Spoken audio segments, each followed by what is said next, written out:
Jake Morrison wiped the sweat from his forehead as he checked the fence line on the eastern edge of his property. The New Mexico sun was setting behind him, painting the desert in shades of orange and red. He had been ranching this land for 15 years now, ever since he left the Marines and decided he needed somewhere quiet to forget the noise of war. His horse, an old mare named Dusty, snorted and shifted beneath him as if sensing something wrong in the air. That was when Jake saw the smoke. It rose from the canyon about 2 miles east, thick and black against the evening sky. His first thought was wildfire, which would be bad news for everyone in the area. But something about the smoke looked wrong. It rose in a single column, too concentrated, too focused. Jake turned Dusty toward the smoke and urged her into a trot. As he got closer, he heard a sound that made his skin crawl. It was a high-pitched whine like metal tearing, mixed with something that sounded almost like music. The smoke was coming from behind a cluster of red rocks near the canyon floor. Jake dismounted and tied Dusty to a scraggly juniper tree, then moved forward on foot. What he saw when he rounded the rocks made him freeze in place. There was a craft wedged between 2 large boulders. It looked like no airplane or helicopter Jake had ever seen. The hull was smooth and dark, almost like polished stone, but it gleamed with an inner light that shifted colors. Flames licked up one side where the craft had torn open on impact. The whining sound came from inside, along with a rhythmic thumping that sounded desperate. Jake knew he should turn around and call someone. The sheriff maybe, or the Air Force. This was clearly something beyond his pay grade. But the thumping continued, and Jake recognized it for what it was. Someone inside was trying to get out. He had heard that same desperate pounding before, in a burned-out building in Kandahar, and he had sworn he would never ignore that sound again. He ran toward the craft, feeling the heat from the flames on his face. The opening in the hull was too small for him to fit through, but he could see movement inside. Jake grabbed a piece of twisted metal and used it to pry at the torn edges, ignoring the way it burned his hands through his work gloves. The metal groaned and gave way, creating a gap just wide enough. Inside the craft, Jake saw her. She was tall, impossibly tall, lying on her side beneath a collapsed section of the interior. Her skin was bronze-colored and seemed to shimmer in the firelight. She wore clothing that looked like it was made from the same material as the craft, dark and sleek. Her face was angular and beautiful in a way that made Jake certain she was not from anywhere on Earth. Long black hair spilled across the floor, and her eyes were closed.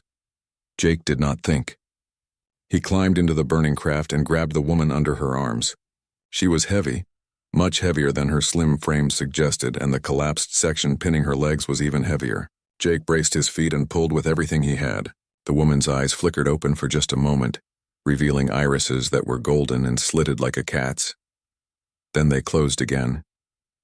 The craft shuddered, and the whining sound grew louder. Jake knew he was out of time. He pulled harder, feeling something in his back protest, and suddenly the woman came free. He dragged her toward the opening, her head lolling against his shoulder. Just as they cleared the gap, the craft made a sound like a thunderclap and exploded. The shockwave threw them both forward. Jake hit the ground hard, rolling to protect the woman's head with his arms. Debris rained down around them, pieces of the strange metal pinging off the rocks. When the noise finally stopped, Jake lay there for a moment, gasping for air and checking to make sure all his parts still worked. The woman was unconscious but breathing. Jake could see her chest rising and falling steadily. He noticed something strange about her wounds. She had cuts on her arms and legs from the crash, but as he watched, they seemed to be closing, the edges knitting together faster than should be possible. Her skin shimmered more brightly around the healing wounds, as if light was being pulled into them. Jake managed to get to his feet and half-carried, half-dragged the woman back to where Dusty waited. The old mare's eyes went wide when she saw what Jake was bringing, but she held steady, trained well enough not to bolt. Getting the woman onto the horse was the hardest thing Jake had done in years. She had to weigh at least 200 pounds despite being so lean. Finally, he managed to drape her across the saddle and climbed up behind her, holding her steady as they made their way back to the ranch house. The ride took almost an hour. The woman did not wake, but her breathing stayed strong. Jake kept one arm around her waist to keep her from falling, and tried not to think too hard about what he was doing. He had just pulled an alien out of a crashed spaceship. That was not something that happened to retired Marines who raised cattle in New Mexico. When they reached the ranch house, Jake carried the woman inside and laid her carefully on the guest bed. He pulled off her strange boots, which seemed to be part of her clothing somehow, and covered her with a blanket. The wounds he had seen earlier were almost completely healed now, leaving only faint silver lines on her bronze skin. Her breathing was deep and even, like she was simply sleeping. Jake sat in the chair by the bed and watched her. He should call someone, but who would believe him? And what would they do to her if they did believe him? Lock her up in some government facility? Cut her open to see how she worked? The thought made Jake's stomach turn. She was a person, not a thing to be studied. He had seen the fear in her eyes when they opened briefly in the craft. She had been as scared as he was, so Jake made a decision. He would wait. When she woke up, if she woke up, they would figure out what to do next together. Until then, he would keep watch and make sure nothing happened to her. It was the least he could do for someone who had fallen out of the sky and into his life. The night passed slowly. Jake dozed in the chair, jerking awake every hour or so to check on his unexpected guest. She never moved, never made a sound, just breathed steadily under the blanket. As dawn light started to creep through the window, Jake stood to stretch his aching back. He walked to the kitchen to make coffee, and when he returned 5 minutes later, the bed was empty. The woman was gone. The blanket lay neatly folded at the foot of the bed. The only sign she had been there at all was a small metallic disc on the pillow, no bigger than a silver dollar. It was the same dark material as her craft, and it seemed to pulse with a faint inner light. Jake picked it up and turned it over in his hands, but he could not figure out what it was for. He walked outside and scanned the horizon, but there was no sign of the tall bronze woman anywhere. It was as if she had vanished into the morning air. Jake stood there for a long time, holding the disc and wondering if he had dreamed the whole thing. But his burned hands hurt, and his back ached from pulling her free, and the disc was real and solid in his palm.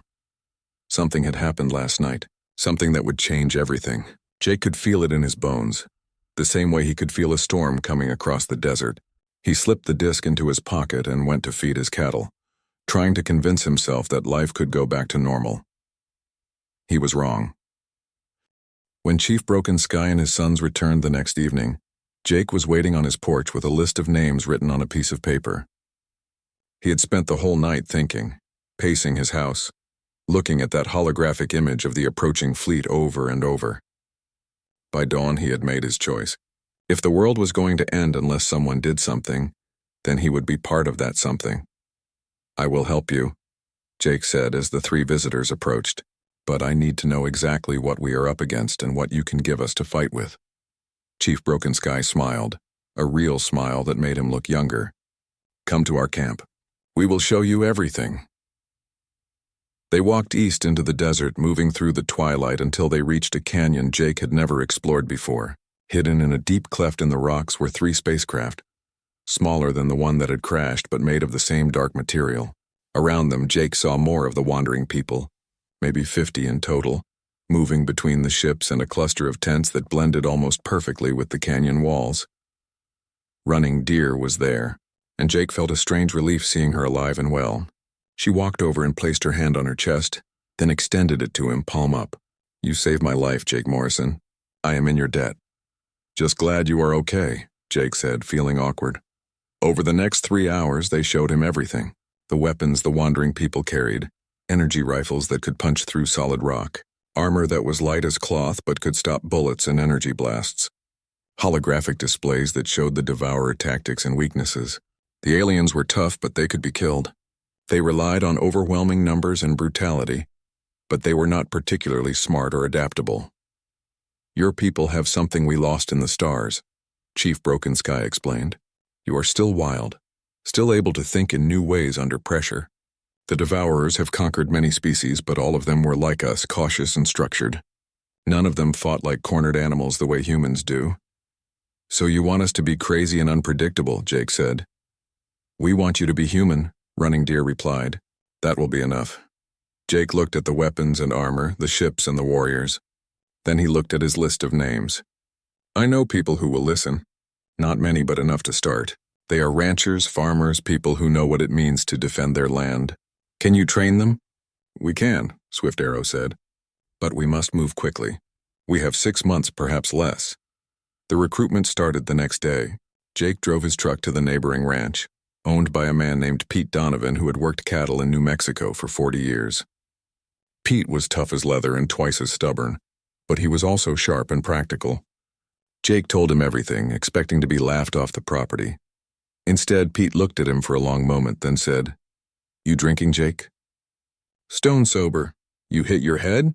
"No," Pete squinted at him. "You really believe this alien invasion stuff?" "I saw the ship, Pete. I met them.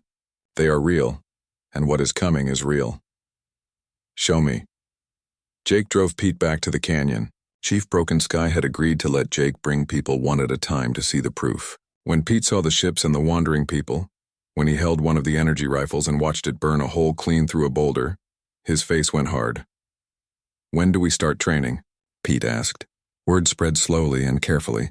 Jake and Pete brought people in one or two at a time. Always people they trusted, always people who had the right mindset. Some laughed and walked away. Some were too scared to believe it. But some saw the truth and stayed. Maria Santos came third. She had flown helicopters in the Army before retiring to run a vineyard with her 2 sons. She was 53, tough as nails, and when she saw the ships, she did not even blink. "My boys are going to want in on this," she said. They are good fighters. Her sons, Carlos and Luis, signed up the same day. A man named George Baker, who ran a dairy farm, brought his daughter Kate, who had served 3 tours in Afghanistan. An old cowboy named Roy Chen, who had worked ranches across 3 states. A woman named Helen Price, who ran a hunting guide service and could shoot the wings off a fly at 300 yards. One by one they came. Not hundreds, but enough. By the end of 3 weeks, Jake had gathered together 170 people. Most were over 40. All of them knew what hard work meant. All of them had something worth fighting for, whether it was land or family or just the principle that nobody was going to take their home without a fight. They gathered at Jake's ranch, which became the training ground. The wandering people set up a proper camp in the canyons nearby, and the training began. It was brutal from day one. Chief Broken Sky and his warriors pushed the humans hard, teaching them how to use the energy weapons, how to move in the armor, how to fight as a unit against an enemy that was bigger and stronger. "You cannot match them in strength," Running Deer told the assembled humans on the first day. "A single Devourer warrior is 12 feet tall and weighs half a ton. They have natural armor and claws that can tear through steel, but they think in straight lines. They rely on fear and overwhelming force. You will use terrain, tactics, and speed to defeat them." The humans learned quickly. Pete Donovan turned out to be a natural leader, organizing the others into squads and drilling them on formations. Maria Santos used her military experience to develop tactical plans. George Baker, who had been an engineer before he became a farmer, studied the weapons and figured out how to maintain them. Jake found himself learning alongside everyone else. But he also became the connection between the humans and the wandering people. He worked closely with Running Deer, who taught him the weapon systems and explained the enemy tactics. During the long evenings after training, they would sit by the campfire and talk. "Why did you really choose Earth to defend?" Jake asked one night. "You could have kept running, found another world to settle." Running Deer looked up at the stars. "This is our home. Our ancestors were taken from this soil, but they never stopped dreaming of it. Every story they told, every song they sang was about the red rocks and the endless sky. We are the wandering people, but we have been wandering toward this place for 2,000 years. Now that we have found it, we will not let it be destroyed, even if it cost your lives. Especially then. What is life worth if you do not stand for something?" Jake understood that. It was the same reason he had run into a burning spacecraft for a stranger. Some things were bigger than fear or common sense. More people kept arriving as word spread through careful channels. A group of Montana ranchers came down in pickup trucks, led by a woman named Sue Grant who had heard about the training from Pete Donovan. A Native American man named Johnny White Eagle brought his whole family, saying that if their ancient cousins from the stars were fighting for Earth, then the people who still lived here should fight too. By the end of 2 months, they had 312 people. Not an army by military standards, but an army by the standards of ordinary people who had decided to become extraordinary. They trained in the desert, learning to use the canyon terrain to their advantage. They practiced with the energy weapons until they could hit targets at 500 yards. They drilled in the armor until it felt like a second skin. Chief Broken Sky watched them progress and looked pleased. They learn fast. They think like warriors. "They are scared," Jake said, "but they are more scared of doing nothing. Fear is good. It keeps you sharp." Only fools have no fear before battle. The wandering people shared more than just weapons and tactics. Around the campfires at night, they told stories of their 2,000 years among the stars. They taught old songs that had been passed down through generations, songs about Earth that humans had never heard. The humans, in turn, shared their own stories and skills.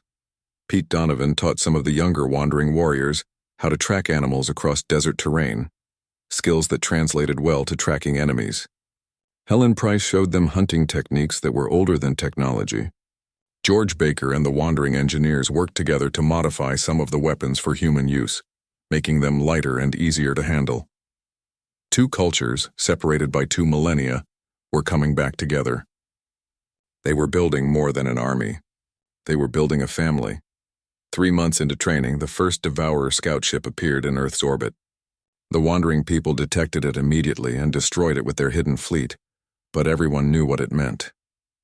The invasion was coming sooner than expected. They had maybe 3 months left, possibly less. The training intensified. They worked from dawn until after dark, pushing bodies and minds to the limit. Some people quit, unable to handle the pressure. Others stayed and grew stronger. Jake watched his ragtag group of ranchers and farmers transform into something formidable, something that might actually have a chance. Running Deer pulled him aside one evening. The first wave will land in Arizona according to our projections. They will try to establish a base in the desert before spreading to the cities. We need to stop them there, make them think Earth is too costly to take. How many will come in the first wave? Maybe 10,000. Jake did the math in his head. 300 humans and 50 wandering warriors against 10,000 Devourers. Those are terrible odds. The Devourer main fleet arrived 2 weeks ahead of the most optimistic projections. Jake was in the middle of a training exercise when Running Deer's communicator lit up with urgent warnings from the wandering people's scouts in orbit. The sky above them was still clear and blue, but sensors showed dozens of massive ships emerging from faster-than-light travel just beyond the moon. Chief Broken Sky gathered everyone together within the hour. The entire camp, all 312 humans and 53 wandering warriors, stood in the largest canyon clearing as the old chief addressed them. His face was grave, but his voice was steady. The enemy has arrived. Our orbital scouts count 47 Devourer ships, carrying an estimated 50,000 warriors. They will establish orbit and begin landing operations within 24 hours. The first landing zone will be in the Arizona desert, approximately 80 miles from this location. A murmur ran through the crowd. 50,000. The number was staggering. Maria Santos raised her hand. What about the military? The Air Force? They must have seen the ships by now. They have, Swift Arrow replied. But your world's governments are still trying to understand what they are seeing. They have scrambled fighter jets and are issuing statements. It will be days, perhaps weeks, before they mount an organized response. We do not have days. Jake felt his stomach clench. They had known this was coming, had trained for it, but knowing and facing were two different things. He looked around at the faces of the people who had trusted him enough to be here. Pete Donovan stood with his arms crossed, jaw set. Maria Santos had her sons on either side of her, all three looking grim but ready. Helen Price was checking her rifle with practiced hands. They were scared. Jake could see it in their eyes, but they were not running. What is the plan? Jake asked. Chief Broken Sky activated a holographic map that showed the terrain between their position and the projected landing zone. The Devourers will land here, in the flat desert between these two mountain ranges. They will expect resistance from your military, but not immediately and not here. They will deploy ground forces to secure a perimeter before beginning their extraction operations. This is when we strike. Running Deer took over, pointing to positions on the map. We divide into 3 groups. The first will take positions in the northern canyon system here. The second in the southern ridges here. The third will be a mobile reserve ready to move where needed. When the Devourers land and begin to spread out, we hit them from both sides using the terrain to limit their numbers and our weapons to kill them quickly.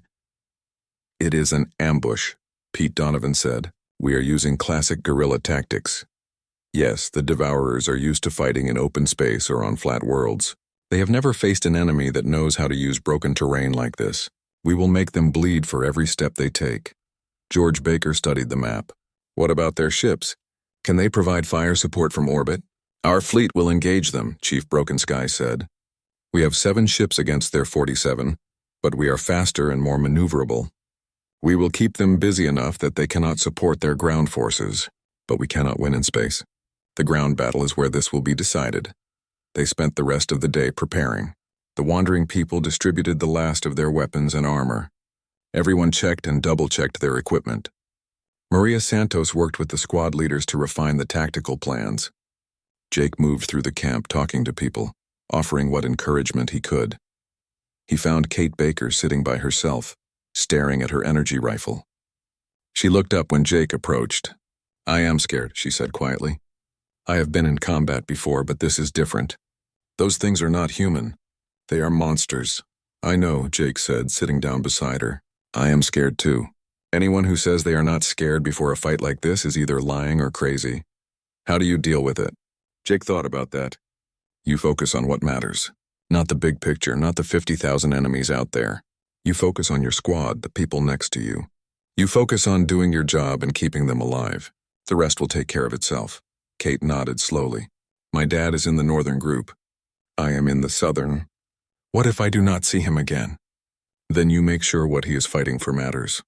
You survive and you help win this thing. That is how you honor him." Night fell and the camp grew quiet. People tried to sleep, but most just lay awake, staring at the stars and thinking about what tomorrow would bring. Jake walked the perimeter and found Running Deer standing on a high rock, looking toward the east where the Devourers would land. "Cannot sleep either?" he asked. "Sleep is for those with clear consciences and no battles ahead," she replied. "I have neither tonight." They stood together in silence for a while. Finally, Jake said, "Thank you for this, for coming back to Earth, for caring enough to fight." Running Deer looked at him. "Thank you for being the kind of person who runs into fire for strangers. The universe needs more people like you." Before dawn, they moved out. The three groups took their positions, moving quietly through the darkness. Jake was with the Mobile Reserve, along with Chief Broken Sky and 20 of the best fighters from both species. They positioned themselves in a central canyon where they could reach either flank within minutes. The sun rose slowly, painting the desert in shades of red and gold. It was beautiful, Jake thought. A good day to fight for something worth keeping. He checked his weapon one more time and settled into position behind a boulder that gave him a clear view of the eastern sky. The Devourer ships came just after full sunrise. 6 massive vessels descended through the atmosphere. Their hulls dark and jagged like floating mountains of black metal, they landed in the flat desert with earth-shaking thuds, raising huge clouds of dust. For a moment, nothing happened. Then the landing ramps opened. The first Devourer that emerged made Jake's blood run cold. It was exactly as described, 12 feet of armored nightmare. The creature moved on 4 legs like some twisted insect, with a torso that rose up to reveal 2 powerful arms ending in massive claws. Its head was angular and eyeless, covered in overlapping plates of natural armor. When it opened its mouth, Jake saw row upon row of grinding teeth. Then more came, pouring out of the ships in groups of 10 and 20. Within minutes, there were hundreds, then thousands of them spreading out across the desert. They moved with a horrible confidence, certain that nothing on this world could stop them. The Devourers had made their first mistake. Running Deer's voice came through the communicators everyone wore. "Northern group, hold. Southern group, hold. Let them spread out. Make them think they are safe." Jake watched through the scope on his rifle as the Devourers moved farther from their ships. They were forming into larger groups now, preparing to march toward the human settlements beyond the mountains. The creatures made clicking sounds to each other, a language of mandibles and scraping plates. "Northern group," Running Deer said. "Fire." The northern canyon erupted in bright lances of energy fire. 20 humans and 10 wandering warriors opened up from concealed positions, their weapons cutting through Devourer armor like paper. The aliens had no cover on the flat desert floor. They screamed, a sound like metal tearing as their front ranks collapsed under the concentrated fire. The Devourers reacted quickly, turning toward the northern canyon and charging. Exactly as planned.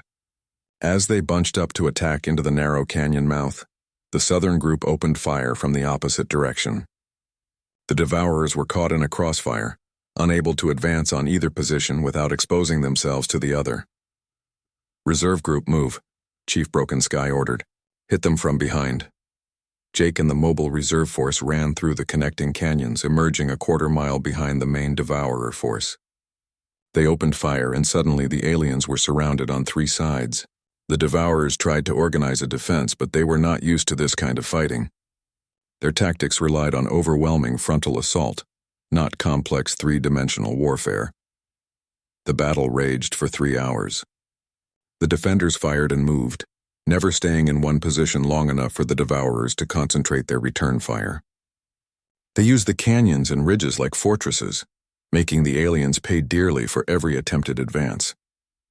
Jake lost count of how many times he pulled the trigger, how many Devourers fell to his shots. But the aliens kept coming, and eventually, numbers began to tell. Sue Grant died when a Devourer claw caught her across the chest, her armor failing under the massive impact. Roy Chen took an energy blast meant for Pete Donovan and fell without a sound. One of the wandering warriors, a young man named Quickhawk, was pulled from his position and torn apart before anyone could help him. As the sun reached its peak, Chief Broken Sky ordered a fighting retreat. They had killed hundreds of Devourers, maybe 1,000, but there were thousands more. The defenders fell back through the canyons, carrying their wounded and leaving their dead. The Devourers pursued, but cautiously now, having learned that this world had teeth. By late afternoon, both sides pulled back to regroup. The humans and wandering warriors gathered in a defensible box canyon, treating wounds and taking stock. They had lost 23 people, including 8 wandering warriors. The wounded numbered 47, but they had hurt the enemy badly. The morning after the first battle, Jake woke to find the world had changed. Someone in the camp had been recording the fight on a helmet camera, and the footage had somehow made its way to the internet. Within hours, it was everywhere. Shaky images of ordinary people in strange armor, fighting 12-foot alien monsters with energy weapons, had gone viral across every social media platform on Earth. The world's governments could no longer pretend nothing was happening. The president addressed the nation at noon, confirming that Earth was under attack by an alien force and that conventional military responses were being organized.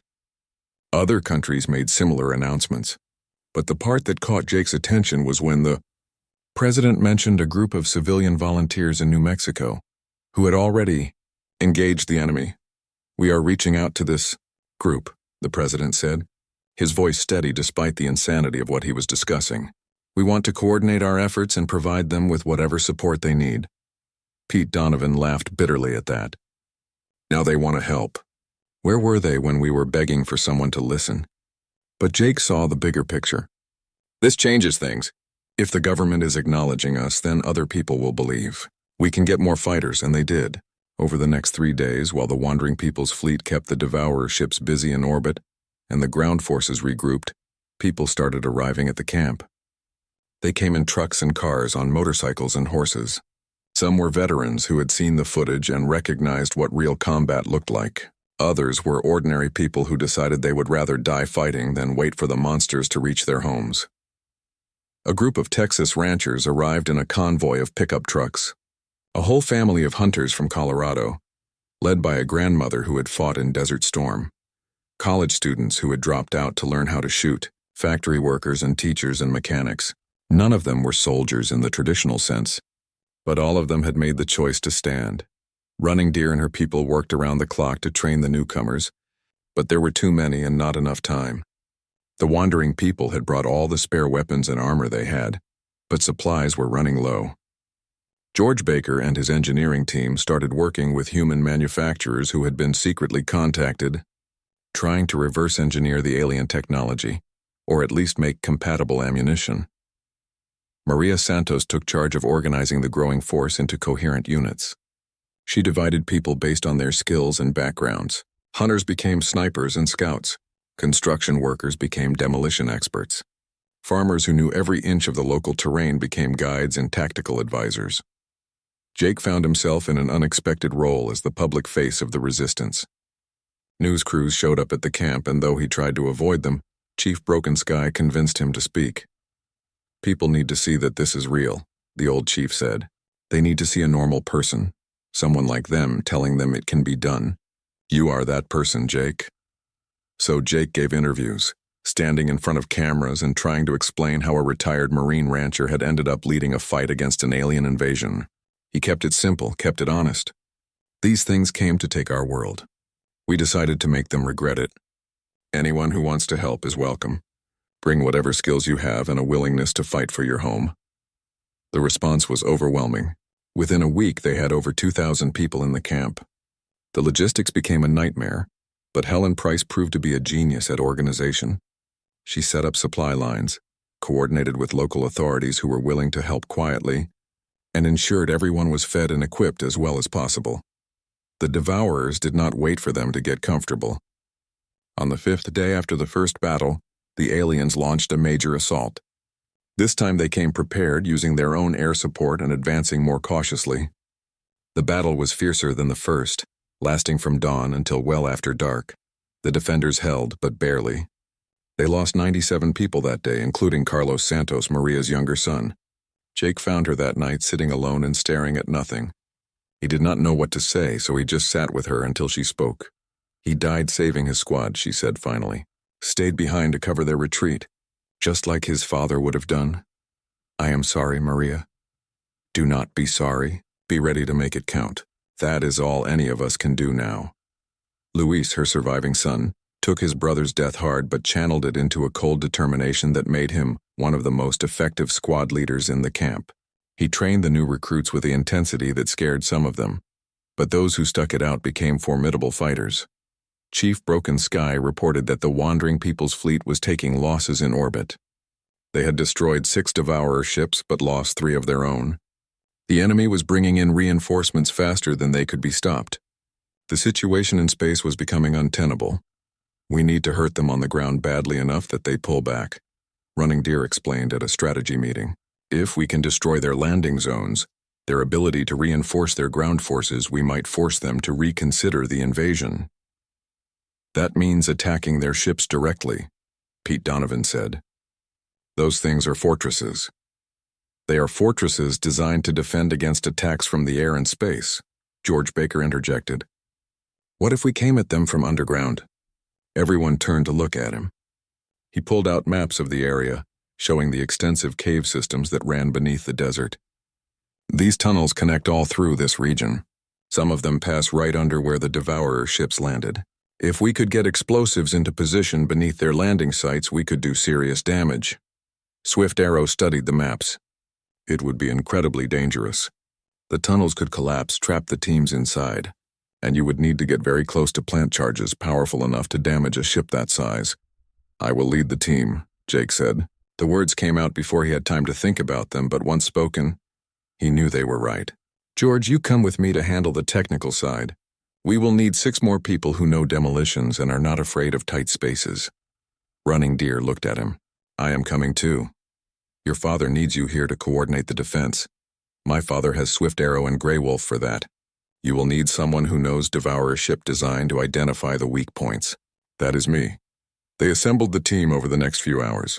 Along with Jake, George, and Running Deer, they recruited 4 others. Helen Price volunteered immediately. A man named Danny Cole, who had been a coal miner and knew tunnels better than anyone. 2 wandering warriors named Star Dancer and Iron Wind, who had demolitions training. They spent a day preparing, gathering the explosives the wandering people had brought and studying the tunnel maps. The plan was simple in concept but terrifying in execution. They would enter the cave system 5 miles from the Devourer landing zone, navigate through 3 miles of unmapped tunnels, emerge beneath the enemy ships, plant enough explosives to cripple at least 2 of the 6 landed vessels, then escape before the charges detonated. The night before the mission, Jake walked the camp perimeter one last time. He found Pete Donovan doing the same thing. You know this is crazy, right? Pete said. Completely crazy, Jake agreed. Good, just wanted to make sure you knew. Pete clapped him on the shoulder. Come back, you hear me? We need you here. I will do my best. Jake found Running Deer making offerings at a small altar her people had set up, burning sage and speaking words in a language that sounded both ancient and alien. She turned when she heard him approach. Asking your ancestors for protection? Jake asked. Thanking them for bringing us home. Whatever happens tomorrow, we are here, on Earth, fighting for the land our people came from. That means something. They stood together in comfortable silence, looking up at the stars. Somewhere up there, ships were fighting and dying. Down here, people were preparing to risk everything for a world they loved. It was insane and beautiful and terrifying all at once. "Why did you really volunteer for this mission?" Running Deer asked. "You could have sent someone else," Jake thought about that. "Because I started this by pulling you out of that fire. Seems right that I see it through to the end. Whatever that end is. You have a strange sense of responsibility." Jake Morrison. "Yeah, well, it has gotten me this far." The team moved out before dawn, entering the cave system through a hidden entrance that Danny Cole had scouted. The tunnels were exactly as claustrophobic as Jake had feared. Narrow passages that sometimes forced them to crawl on their bellies through spaces barely wide enough for their bodies. The weight of the mountain above them was a constant pressure, and the darkness beyond their lights was absolute. They navigated by compass and instinct, following Danny's lead through passages that twisted and dropped and sometimes opened into vast underground chambers. Hours passed in the dark, each minute feeling like 10. Once they heard rumbling above them and froze, realizing a Devourer patrol was passing directly overhead. After 5 hours of crawling and climbing, Danny called a halt. "We are under their position. Maybe 200 feet of rock between us and the surface." George and the two wandering warriors began setting up the explosives, carefully placing charges in the rock formations that would direct. The destruction of the two Devourer ships changed everything. Footage of the massive vessels collapsing into the earth spread across the world within hours, and with it came a message that humanity could fight back. What had started as a desperate stand by a few hundred ranchers in New Mexico became a global movement. Jake woke 3 days after the tunnel mission to find that the camp had swollen to over 5,000 people. They came from every state, every walk of life. The military had finally mobilized and sent liaison officers to coordinate with what they were now officially calling the Civilian Defense Force. The wandering people worked overtime to train everyone they could, but even with human military instructors helping, it was barely controlled chaos. Chief Broken Sky called a meeting of the leadership, which now included not just Jake and the original fighters, but military commanders, government officials, and representatives from a dozen other countries. They gathered in a tent that had been set up as a command center, surrounded by holographic displays showing the global situation. "The Devourers have landed forces on every continent," a general named Frank Peterson explained, pointing to red markers on a global map. "But they are concentrating the bulk of their forces here in North America and in Central Asia. Our intelligence suggests they are trying to secure the major resource deposits before spreading out, which means they are still thinking like conquerors, not understanding what they have walked into," Running Deer said. "They expect resistance to be scattered and poorly organized. We need to show them different." Maria Santos, who had been promoted to overall tactical commander of the civilian forces, studied the map. "We have fighters in 43 states now. Most are still in training, but we have at least 1,500 combat-ready personnel. What if we coordinate simultaneous strikes on Devourer positions across multiple locations? Hit them everywhere at once," Luis Santos added. "Force them to spread their forces thin instead of concentrating." The military officers looked skeptical, but General Peterson nodded slowly. "It could work. Conventional forces hit their major concentrations, while your people strike at their supply lines in isolated positions. Death by 1,000 cuts." Over the next week, they planned what became known as Operation Copper Ridge, named after the first battle. The strategy was ambitious and risky.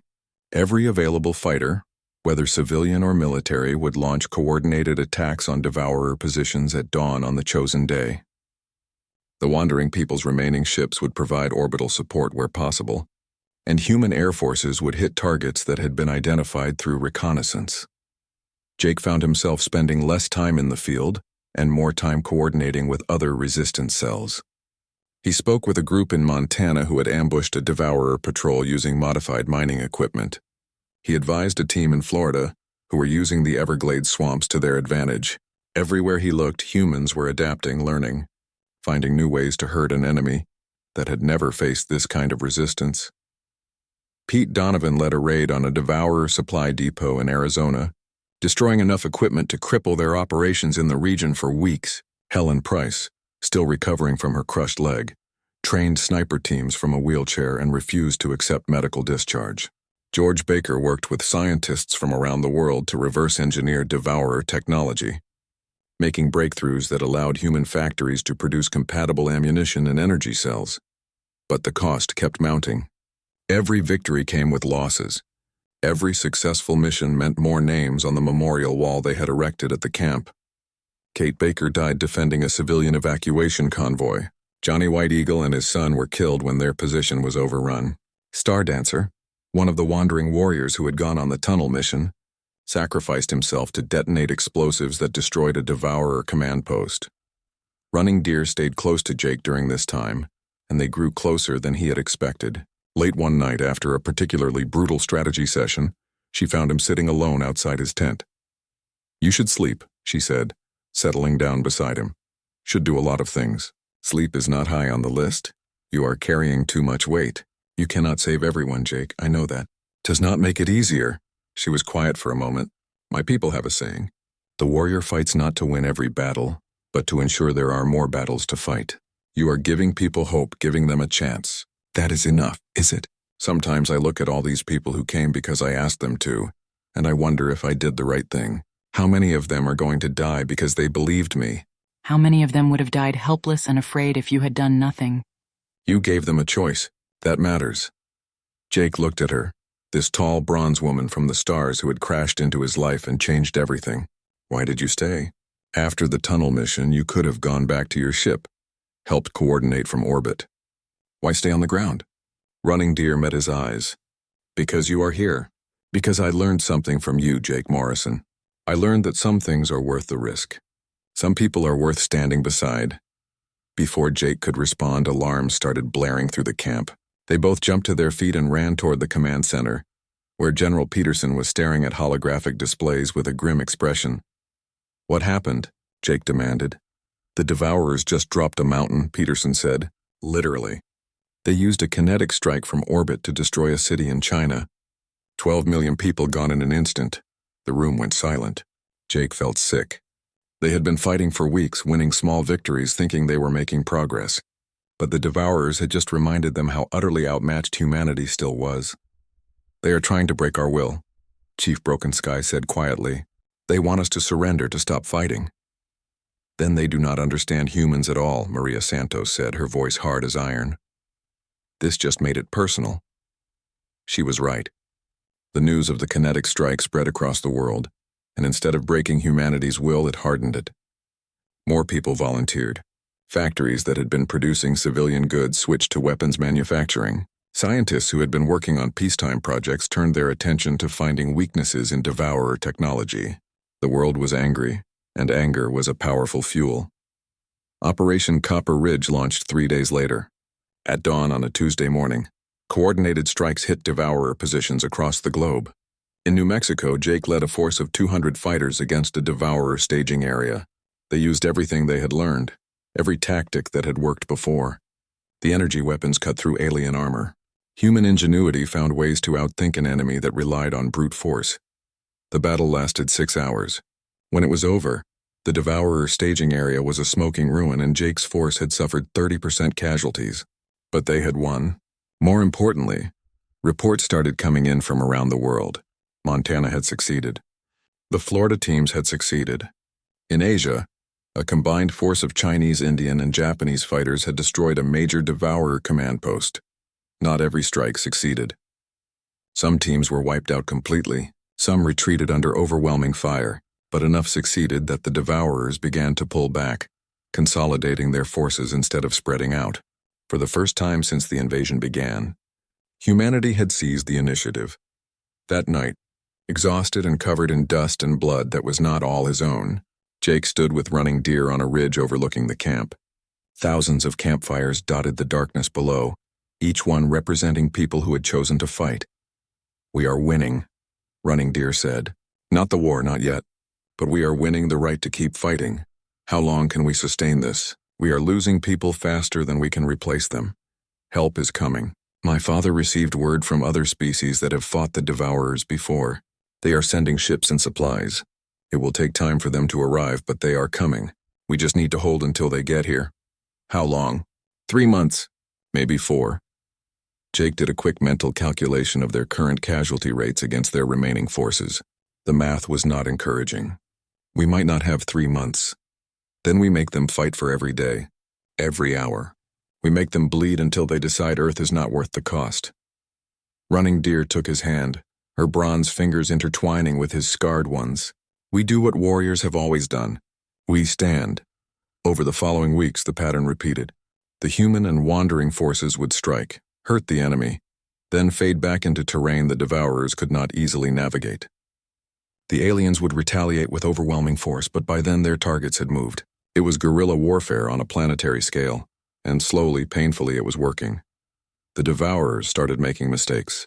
They grew frustrated with an enemy that would not stand and fight in the open. They wasted resources on fruitless pursuits.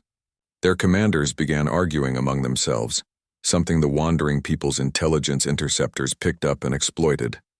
But the cost to humanity kept climbing.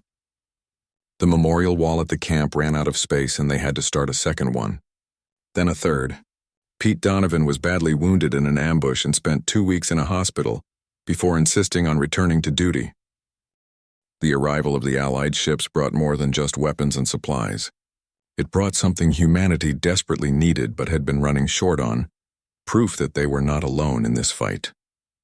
The 3 vessels that dropped out of faster-than-light travel were from a species called the Builders, beings that looked like crystalline structures shaped vaguely like humans, but made entirely of living mineral.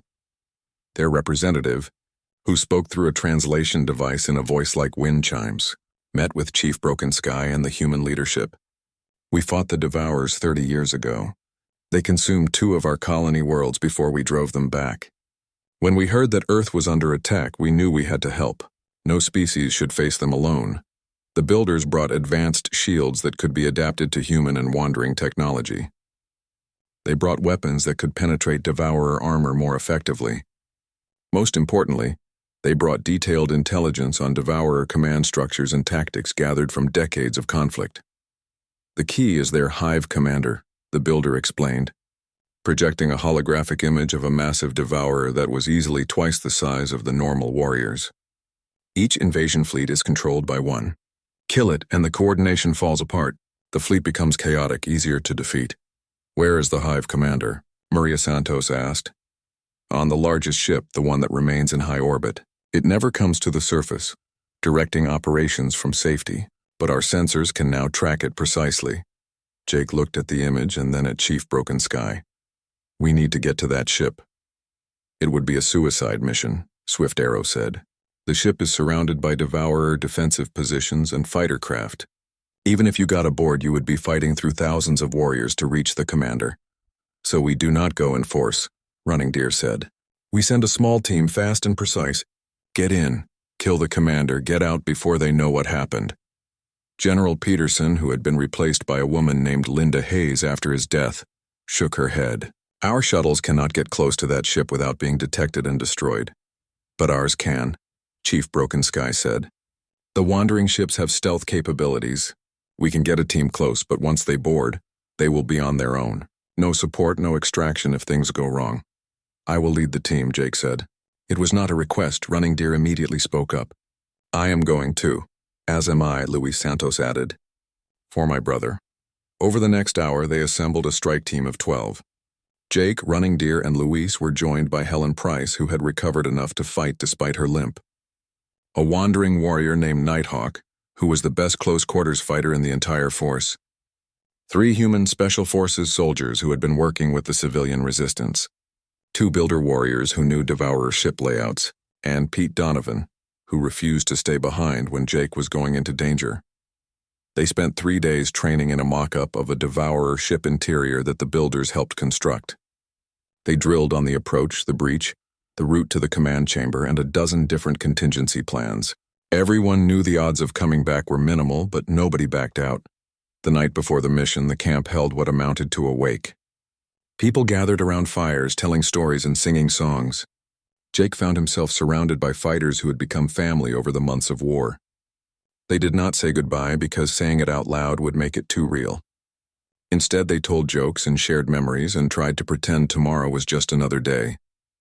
Jake walked away from the fires after midnight and found a quiet spot on a ridge. Running Deer found him there as he had known she would. Having second thoughts? She asked. Third and fourth thoughts, too. But I am still going, she sat beside him, If we do not come back, my father will continue the fight. Your people are strong enough now to stand without us. This war can be won even if we fail. I know. Does not make it easier. Running Deer was quiet for a long moment. I want you to know something. When my ship crashed and you pulled me from the fire, you changed my life. Not just by saving it, but by showing me what it means to be brave without hesitation. You did not think about the cost or the danger. You just acted because it was right. That is who you are, Jake Morrison, and it is why people follow you. Jake took her hand. You changed my life too. Before you crashed into it, I was just a rancher trying to forget the past. Now I am part of something bigger than myself. Something that matters. Thank you for that. If we survive tomorrow, I want to see this ranch of yours. I want to see what you built in the desert and understand why you love it so much. When we survive tomorrow, Jake corrected. When, not if, she smiled. When? They sat together until dawn, watching the stars slowly fade as the sun rose. Then they walked back to camp and prepared for what might be their last mission. The stealth ship that would carry them was sleek and dark, barely visible even in daylight. Chief Broken Sky himself piloted it, with Grey Wolf as his co-pilot. The strike team loaded aboard, checking weapons and armor one final time. Pete Donovan had a picture of his wife tucked into his chest plate. Helen Price kissed a small cross before putting on her helmet. Luis Santos stared at a photo of his brother for a long moment, before sliding it into his pocket. The flight to the Devourer command ship took 6 hours. They stayed in stealth mode the entire time, watching as Devourer fighters passed within meters of their hull without detecting them. The command ship grew larger in the viewports until it filled their entire view, a massive structure of black metal and organic material that looked more grown than built. Approaching docking point, Chief Broken Sky announced, "We detected a maintenance airlock on the lower hull that should be less guarded. Once you are inside, you will have approximately 2 hours before they realize what is happening and lock down the ship. After that, you are trapped." Understood, Jake said. Thank you for getting us here. Thank me by coming back alive. All of you. The ship attached to the Devourer hull with a barely audible clank. The Builder Warriors used their technology to hack the airlock, and it slid open with a hiss of equalizing pressure. The strike team moved into the enemy ship, weapons ready. The interior was like walking into a nightmare. The walls were not metal, but something organic, pulsing with a faint bioluminescence. The air was thick and humid, smelling of decay and something chemical that burned the nose. Distant sounds echoed through corridors that twisted in ways that defied easy navigation. They moved quickly and quietly, following the route the builders had mapped. Twice they encountered Devourer patrols and had to hide in side passages, barely breathing as the massive creatures stalked past. Once they had to fight, taking down 3 warriors before they could raise an alarm. The energy weapons made short work of the aliens, but the team knew it was only a matter of time before the bodies were discovered. An hour into the infiltration, they reached a section that the builders had identified as officer territory. The corridors here were wider, the lighting different. They saw Devourers that were larger than the normal warriors, with additional armor plating and what looked like rank insignia. Command chamber should be through here, one of the Builder Warriors indicated, pointing to a massive door sealed with organic locks. Nighthawk and the Builder Warriors worked on the lock while the rest of the team set up a defensive perimeter. Alarms started blaring just as they got the door open. The Devourers had found the bodies. Go, Jake ordered. Everyone else hold this corridor. Jake, Running Deer, Luis, and Nighthawk entered the command chamber while the rest of the team set up to defend the entrance. The chamber was enormous, easily 100 feet across, with a raised platform in the center. On that platform sat the Hive commander.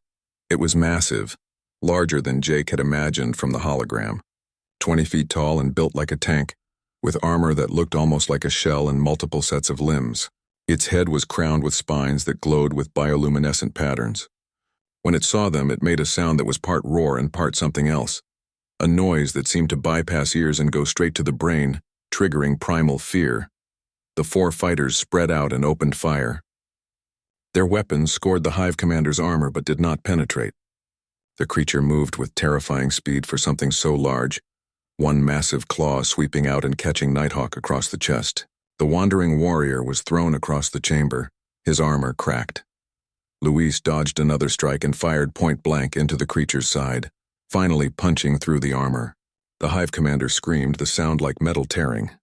Running Deer targeted the same spot, pouring energy fire into the wound and widening it.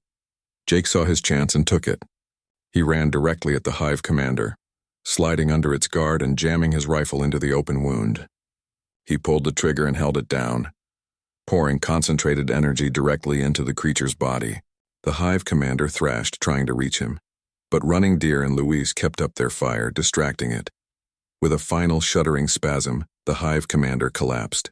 The bioluminescent patterns on its head flickered and died. Throughout the ship, they could hear the sounds of confusion as the Devourers suddenly lost their coordination. "Time to leave," Jake gasped, pulling his rifle free. The weeks after the Devourer retreat were strange and difficult in ways the war had not been. There were no more enemies to fight, no more missions to plan, but the world was broken in ways that would take years to heal. Cities had been destroyed. Millions were dead. The economy had collapsed and entire regions were uninhabitable from the fighting. But humanity had survived, and with survival came the hard work of rebuilding. The camp in New Mexico, which had been a military base for months, slowly transformed into something else. People who had fought together now worked together to help the recovery effort. The wandering people who had come to defend their ancestral home decided to stay and help rebuild it. Chief Broken Sky made the announcement at a gathering of all the surviving fighters. "We came back to Earth after 2,000 years of searching. We found a world under attack and people willing to die to defend it. You fought alongside us as family. Now we ask permission to stay, to make this world our home again, to help heal what the war has broken." The response from governments around the world was mixed. Some nations welcomed the wandering people with open arms, grateful for their help and eager for their technology. Others were suspicious, worried about aliens settling on Earth permanently. But the people who had fought together had no such doubts. They had bled together, buried friends together, and that created bonds stronger than politics. Jake found himself in an unexpected position. The world wanted to give him medals and titles to make him a hero and a symbol. He refused most of it, but he could not refuse the simple gratitude of the people whose lives had been saved. He traveled to communities that had been devastated by the fighting, helping organize rebuilding efforts and connecting people with the resources they needed. Everywhere he went, Running Deer went with him. Their partnership during the war had become something deeper, though neither of them had put it into words until one evening when they were surveying the damage to a small town in Colorado. They stood on a hill overlooking the ruins, and Jake finally said what he had been thinking for months. "When this is all done, when the rebuilding is finished and things settle down, I am going back to my ranch. I want you to come with me." Running Deer looked at him. "As what, a visitor? A helper? As whatever you want to be. As my partner if you will have me. I know we are from different worlds, literally, but we fit together. You know that as well as I do." She smiled, and it was the first completely unguarded smile he had seen from her. "I crashed into your life and you pulled me from fire. I think we were meant to fit together, Jake Morrison. Yes, I will come to your ranch. I will help you rebuild it and make it home." They kissed there on the hill overlooking a broken town. Two people from different worlds who had found each other in the middle of a war. It was not the romantic setting from movies, but it was real and honest, and that made it perfect. The rebuilding took longer than anyone expected. The wandering people shared their technology freely, and the builders and other allied species sent resources and expertise. Human ingenuity combined with alien technology produced innovations that would have taken centuries under normal circumstances. Clean energy systems, advanced medicine, material science that opened new possibilities. But technology could not heal all wounds. The memorial walls kept growing as they added the names of those who died in the aftermath, from injuries or radiation, or simply from hearts that could not bear the weight of what they had seen. Pete Donovan helped design a permanent monument at the campsite, a place where people could come to remember those who had fallen. Maria Santos and her surviving son Luis worked with the military to establish a permanent defense force, trained and equipped to face any future alien threats. The Civilian Defense Force became an official organization, though they kept their original name and spirit. They were not soldiers in the traditional sense, but defenders who understood what it meant to fight for home. The ranch was damaged, but still standing when Jake and Running Deer finally returned to it. Fences were down, Buildings had been hit by stray weapons fire, and the land was scarred from battles fought nearby. But the bones were good, and together they set about rebuilding. Other survivors came to help. Pete Donovan, who had nowhere else to go after losing his own ranch in the fighting. George Baker and his daughter Kate, some of the wandering people who had become close to Jake during the war. They worked together through the spring and summer, repairing buildings and fences, bringing in new cattle, planting crops in soil that had been watered with blood. Chief Broken Sky visited often, bringing his sons and other members of the wandering people. They held ceremonies that blended old Apache traditions with rituals developed during their 2,000 years among the stars. They burned sage and sang songs in a language that was both ancient and alien, honoring the fallen and celebrating the living. One evening, as the sun set over the red rocks, Chief Broken Sky stood with Jake on the porch of the rebuilt ranch house. "You have done well here. This land loves you and you love it. That is as it should be. Your people helped make it possible," Jake replied. "I could not have done this alone. That is the lesson, is it not? None of us can face the darkness alone, but together we can stand against anything." The old chief paused. "I want to thank you, Jake Morrison. You saved my daughter twice, once from fire and once from a life of wandering without purpose. She has found home here, with you and with this land. A father can ask for nothing more. She saved me too, more than once. Then you are well matched. May your lives together be long and filled with peace." But peace, Jake was learning, did not mean an end to challenges. The world was changing faster than anyone could track. The presence of the wandering people and contact with other alien species had fundamentally altered human civilization. There were debates about off-world colonization, about genetic modification using alien medical technology, about humanity's place in a galaxy full of other intelligent species. Jake tried to stay out of the politics, but he was pulled into it anyway. The United Nations asked him to serve as an ambassador to the wandering people, a position he reluctantly accepted on the condition that he could still run his ranch. Running Deer became a liaison between her people and humanity, helping to bridge the cultural gaps and misunderstandings. Years passed. The scars on the land faded, though they never disappeared completely. The first joint human wandering settlement was established in the Arizona desert, a community where both species lived and worked together. Children who were born after the war grew up knowing aliens as neighbors and friends rather than threats. Jake and Running Deer were married in a ceremony that blended human and wandering traditions. Chief Broken Sky presided, and Pete Donovan stood as best man. Maria Santos and Luis were there, along with George Baker and Kate, and hundreds of others who had fought together and survived. It was a celebration not just of their union, but of everything they had all accomplished together. They had children eventually, a daughter who had her mother's bronze skin and her father's stubborn determination, and a son who could speak both English and the wandering language fluently by the time he was 5. The ranch grew and prospered, becoming a symbol of what was possible when different peoples worked together. But Jake never forgot the cost. He visited the memorial at the old campsite every year on the anniversary of the first battle. He walked among the names carved in stone, remembering faces and voices of people who had trusted him and followed him into fire. Helen Price and Carlos Santos and Roy Chen and Johnny White Eagle and Sue Grant and so many others. They had given everything so that others could have a future. Running Deer always went with him on those visits. They would stand together in silence, honoring the dead, and then they would return to the ranch and to the work of living, because that was what the fallen had fought for, the chance for others to live, to build, to hope.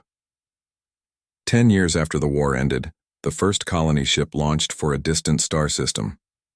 It carried both humans and wandering people, along with representatives from other species who had answered the call to defend Earth. They were going to establish a new settlement, to spread life to a world that had none, to ensure that if disaster ever struck Earth again, some part of humanity would survive. Jake watched the launch on a screen at the ranch house, his arm around Running Deer, their children playing in the yard outside. He thought about how far they had all come, from a crashed ship and a desperate rescue to a world united and reaching for the stars. "Do you ever regret it?" Running Deer asked quietly. "Running into that fire to save me? Everything that came after?" Jake looked at her, at the life they had built, at the children who represented a future neither of them could have imagined. "Not for a single second. Best decision I ever made? Even though it led to war and death and years of struggle? Especially because of that, we proved something important. We proved that ordinary people can do extraordinary things when they choose to stand. We proved that different peoples can become one family if they are willing to try.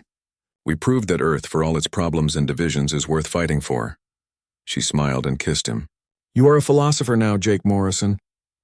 Jake spent the morning trying to focus on ranch work, but his mind kept drifting back to the woman and the disc in his pocket. He repaired a section of fence that did not really need repairing, and moved cattle from one pasture to another for no good reason. Anything to keep his hands busy while his brain tried to make sense of what had happened. By noon he had given up pretending and was sitting on his porch, drinking water and staring at the eastern horizon where the smoke had been the night before. That was when he saw them. 3 figures appeared at the top of the ridge, silhouetted against the bright blue sky. They were walking toward the ranch, moving with a strange fluid grace that reminded Jake of how big cats moved, all controlled power and purpose. Even from a distance he could tell they were tall, much taller than normal people. His hand moved automatically to the rifle he kept by the door, but something stopped him from picking it up. If they had wanted to hurt him, they could have done it while he slept last night. The figures came closer and Jake could see them more clearly. 2 men and 1 woman, all of them easily over 7 feet tall, with the same bronze skin and long black hair as the woman he had rescued. They wore clothes that looked like a strange mix of old Native American designs and something futuristic. Leather and feathers combined with that same sleek, dark material from the crashed craft. The man in front had silver streaks in his hair and moved with the bearing of someone used to being in charge. Jake stood up and walked down the porch steps to meet them. His heart was pounding, but he kept his face calm. The 3 visitors stopped about 10 feet away, and the older man raised his right hand, palm forward, in a gesture that looked like a greeting. When he spoke, his voice was deep and carried an accent Jake could not place, but the words were clear English. Jake Morrison, I am Chief Broken Sky of the Wandering People. These are my sons, Swift Arrow and Grey Wolf. We come to speak with you about my daughter, Running Deer, whom you pulled from fire last night. Jake blinked at the formal way the man spoke, then found his own voice. She okay? Your daughter? She disappeared this morning before I could check on her. Chief Broken Sky's face softened slightly. She lives and heals well, thanks to your courage. When she regained consciousness, she returned to our camp to let us know what had happened. She told us of your bravery, how you risked your life to save a stranger who was clearly not of your kind. Seemed like the right thing to do, Jake said, echoing the same thought he had when deciding to pull her from the craft. She needed help.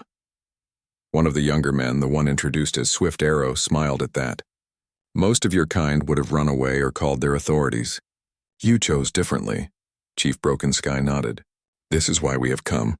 My family owes you a debt that cannot be repaid with simple words or gifts. But before we speak of this, you deserve to know the truth of who we are and why we are here. He paused and looked at Jake carefully. May we sit and talk? What I have to tell you will sound impossible, but every word is true. Jake gestured to the porch. I have chairs and water. Coffee too if you drink it. We do, Chief Broken Sky said with a slight smile. We are more like you than you know. They settled on the porch, the 3 visitors sitting with perfect posture on Jake's old wooden chairs. Jake brought out a pitcher of water and cups, then sat in his own chair and waited. Chief Broken Sky took a long drink of water, then began to speak.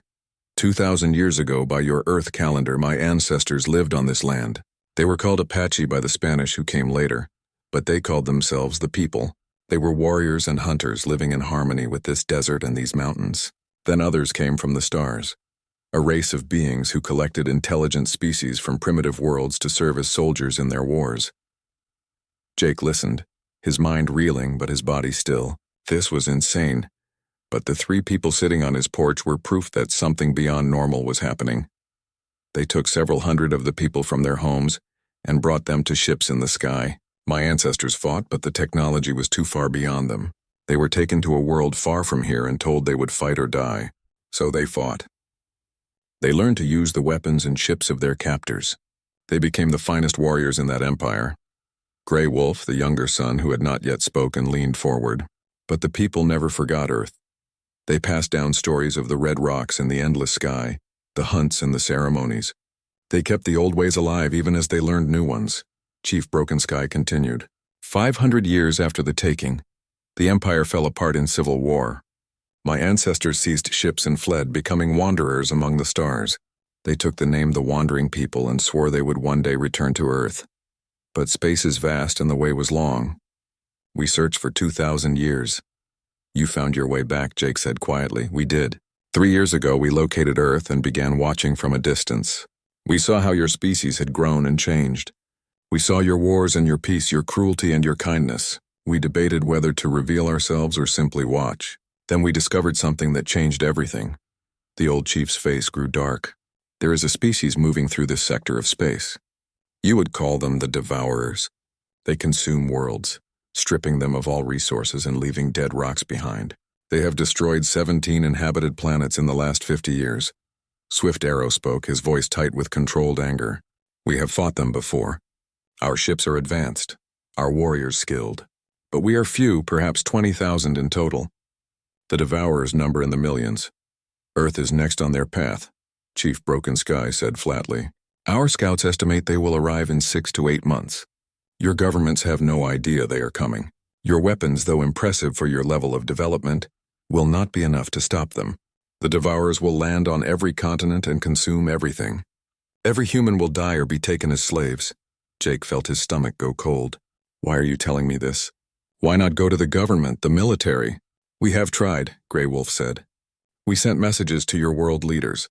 Some think it is a hoax. Others want to capture us and study our technology before they will believe us. All of them move too slowly, trapped in politics and bureaucracy. By the time they decide to act, it will be too late. Chief Broken Sky leaned forward, his eyes intense. This is where the debt to you becomes a request, Jake Morrison. We need warriors, but not your soldiers who fight for governments and politics. We need people who understand what it means to defend their home, their land, their way of life. We need ranchers and farmers, hunters and people who know this earth and will bleed for it. Jake stared at him. You want me to help you recruit people to fight aliens? Yes, we can provide weapons and training. We can teach your people how to fight the Devourers. But we need someone they will trust, someone who is one of them. Running Deer told us about you, your ranch, your time as a warrior for your country. You are respected in your community. People will listen to you. They will think I am crazy, Jake said. Some will, but some will not. Some will see the truth and understand what is coming. Those are the ones we need. Chief Broken Sky stood up and his son stood with him. I do not ask for your answer now. Think on what I have said. Tomorrow at sunset we will return. If you agree to help us, we will begin. If not, we will respect your choice and find another way. The 3 visitors walked down from the porch and started back toward the ridge. Jake watched them go, his mind spinning with everything he had heard. Aliens, ancient Apache taken to the stars, an invasion coming to destroy Earth. It was impossible, insane, the kind of thing that belonged in movies, not real life. But the disc in his pocket was real. The woman he had pulled from the burning craft was real. These 3 tall bronze people walking across his land were real. Jake pulled out the disc and looked at it, turning it over in his scarred hands. As he watched, it began to glow, and a holographic image appeared above it, showing a fleet of dark ships approaching a blue and green planet. Jake watched the image for a long time after the visitors disappeared over the ridge. He thought about his land, this patch of desert he had built into something with his own hands. He thought about the cattle and the fences, the sunrise over the red rocks and the way the stars looked at night. He thought about the Devourers coming to take it all away, to burn it and consume it and leave nothing but dust. He had run into fire once to save a stranger. Could he do it again, but on a scale that might save the whole world? Jake Morrison sat on his porch as the sun moved across the sky, and he already knew what his answer would be.